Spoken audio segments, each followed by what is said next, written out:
Welcome back, Pokemon fans. Angel of the Night here. We are getting into battle number 38 in the Team Star Challenge, and as you guys know, this is a single battle formatted competition where we use only Pokemon from Team Star. So, as we are talking about Team Star, here comes in the Revavroom, or as in the Starmobile. We're going to come in with our Torkoal here as well. Now, my Torkoal is a Tera Flying, and it also has the capability of going for Shell Smash. Now, Shell Smash, of course, is a move that is going to be able to boost up the speed as well as your attack and your special attack. Meanwhile, it is going to be able to drop your defense and special defense. So, it's not quite necessarily what you're going to want to go for right away, but if you happen to have a White Herb, you can actually get your defense and your special defense back. So that's exactly what we're going to do here. We are going to go in and get that Tera Flying, because obviously I didn't want to get hit by the high horsepower or Stomping Tantrum or whatever's going on with that Revavroom. So we are going to go and get that Shell Smash off here, which is pretty awesome considering that Armarouge is on the opposing side. Now, there is a couple of things here with the Armarouge. They could technically have Flash Fire, which majority of them do end up carrying.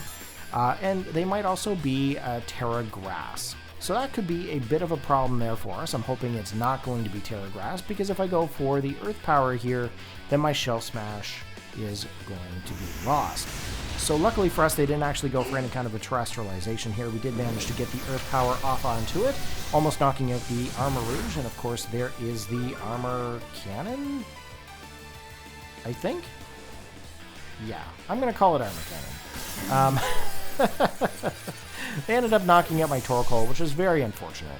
I was really hoping that Torkoal was going to be able to go the full length of this battle, but we haven't been able to see that since the very beginning of this competition.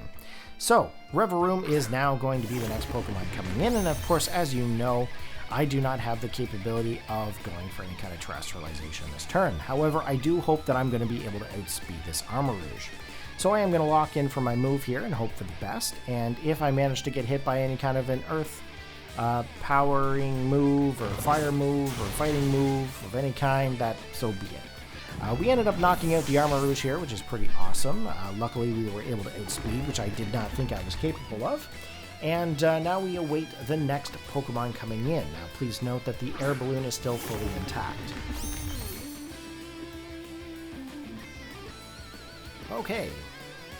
Next Pokemon coming in is going to be a Revavroom. That is going to be their lead Revavroom that we saw at the very beginning of the battle.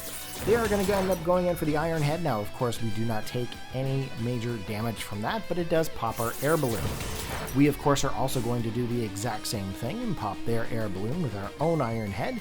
And now both of us are weak to the high horsepower. Now, that's assuming that they don't have terrestrial flying on their Revavroom, or something that's going to be able to resist the high horsepower.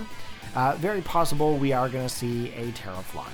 Let's be honest, that seems to be the correct call for Revavroom in this kind of a competition, just because of so many Pokemon are able to use ground-based moves, or even fighting-based moves. However, they don't actually opt into going for that, because they're capable of outspeeding here, and they end up going in for the high horsepower, knocking out my Revavroom. Not exactly what I wanted to have happen. I was hoping there would be some form of a speed tie, but in this event, looks like theirs is faster. Okay, Annihilape coming in here to even up the odds. We are going to go in for the bulk up here and hope that we can actually boost up our defensive values here enough to be able to survive a hit. And then, of course, we are going to try to do some damage off onto this Revavroom on the opposing side. So here we go with bulk up. That raises up your attack stat, that raises up your defensive values, and you are prepped and ready to go for the next round. Now, we are going to get a little bit of leftovers here, and of course we go up a little bit in the HP. And then the next thing is we can actually go in for the Rage Fist. Now, we are hit twice here, and as long as we don't flinch, and I spoke too soon, there's the flinch there. But if we had managed to actually get the Rage Fist, we would have actually been able to likely knock out that Revavroom. Now, at this time, I am going to have to go in for the Drain Punch, just because we are getting a little too low in HP for my comfort, and we get flinched again, so unfortunately that's a thing.